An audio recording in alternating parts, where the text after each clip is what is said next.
warahmatullahi wabarakatuh. Selamat malam buat penonton.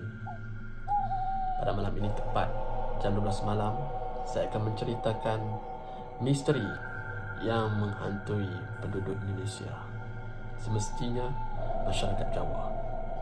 Kisah ini diceritakan oleh sahabat baik saya yang berasal daripada sana, iaitu misteri Mak Lampir.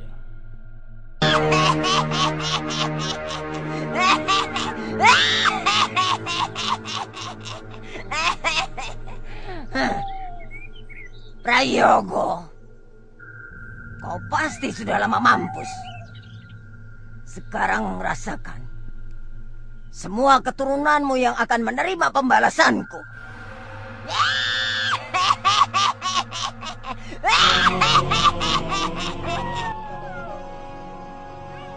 Saya ingin menceritakan latar belakang Mak Lampir. Mak Lampir atau nama sebenarnya Siti Maimunah merupakan seorang puteri daripada kerajaan Cempar yang dikenali pada ketika itu ialah kerajaan Cintan. Kerajaan Cintan merupakan sebuah kerajaan yang sangat kuat pada suatu ketika dahulu. Kerajaan ini menguasai seluruh Nusantara. Siti Maimunah, seorang puteri yang sangat cantik jelita serta penuh ilmu di dada. Hobinya ialah memburu. Pada suatu hari, Siti Maimunah keluar untuk memburu. Beliau diganggu oleh bunyi ngauman harimau yang sangat kuat. Beliau ketakutan. Tiba-tiba muncul seorang pemuda yang tegap tubuhnya, lalu memperkenalkan dirinya sebagai Datuk Panglima Kumbang. Datuk Panglima Kumbang sebenarnya ialah seorang Datuk Panglima dari alam gaib. Datuk Panglima Kumbang sudah lama memerhatikan gerak-geri puteri Siti Maimunah ini. Lalu mereka bercinta. Bertahun-tahun lamanya bercinta, akhirnya Datuk Panglima Kumbang berhasrat untuk menjadikan Siti Maimunah sebagai isteri. Namun, berita ini ditentang oleh keluarga Datuk Panglima Kumbang. Menangis Siti Maimunah, kecewa yang teramat sangat, lalu membawa dirinya bertapa di sebuah gunung Merapi. Beliau berjumpa dengan seorang nenek yang dikenali sebagai nenek sentral yang berasal dari aliran kegelapan, iaitu aliran Anggrek Jingga.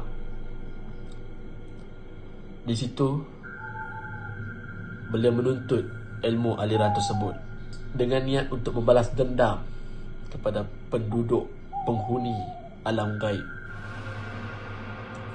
Bertahun-tahun lamanya menuntut ilmu, sudah tiba masanya beliau pulang untuk menuntut haknya, iaitu cintanya terhadap Datuk Panglima Kumbang.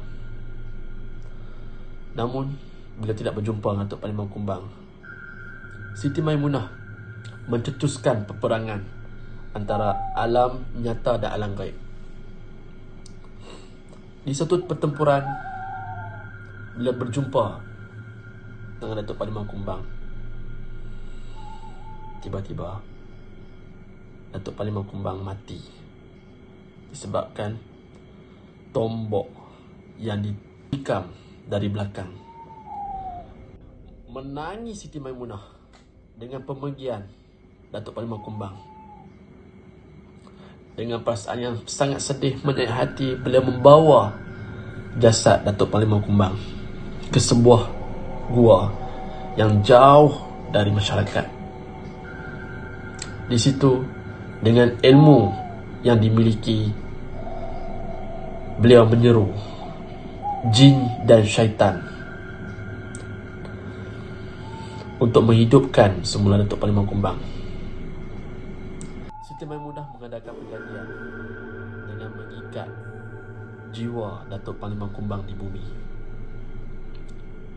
tetapi bersyarat, iaitu wajah kecantikannya ditukar ganti. Beliau sanggup demi cinta hatinya.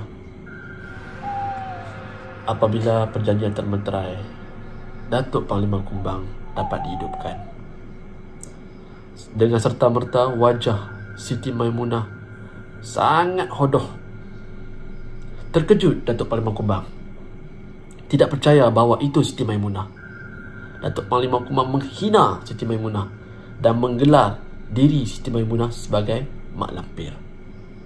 Dengan perasaan kecewa, sedih, Siti Maimunah meninggalkan Datuk Panglima Kumbang dan dia berdendam untuk menghapuskan seluruh anggota keluarga Datuk Panglima Kumbang. Sejak dari itu, pertempuran di antara mak lampir dan dunia siluman kerap terjadi. Mak lampir menang dan menguasai dunia siluman. Mak lampir mengadakan perjanjian dengan jin dan syaitan untuk mengukuhkan kedudukannya. Masyarakat pada ketika itu sangat ketakutan untuk keluar memburu. Banyak gangguan pelik dan aneh sering terjadi. Lalu muncul seorang pemuda yang berasal dari aliran putih, beragama Islam, ditugaskan untuk menghapus kejahatan mak lampir. Beliau bernama Simbara.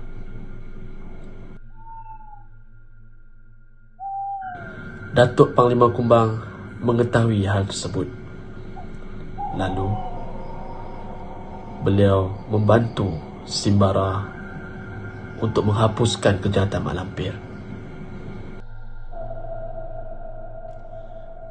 Simbara melangkahkan kakinya untuk berjumpa dengan mak lampir dengan bantuan Datuk Panglima Kumbang.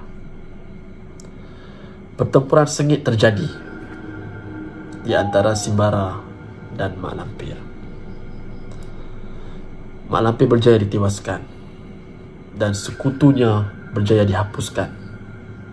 Mak lampir ketakutan. Lalu mak lampir membawa dirinya ke sebuah gunung Merapi yang dikenali sebagai Gunung Borobudur. Di situ mak lampir menyembunyikan dirinya sehingga sekarang. Tetapi dendamnya masih belum terbalas. Sehingga kini kisah mak lampir masih menjadi misteri.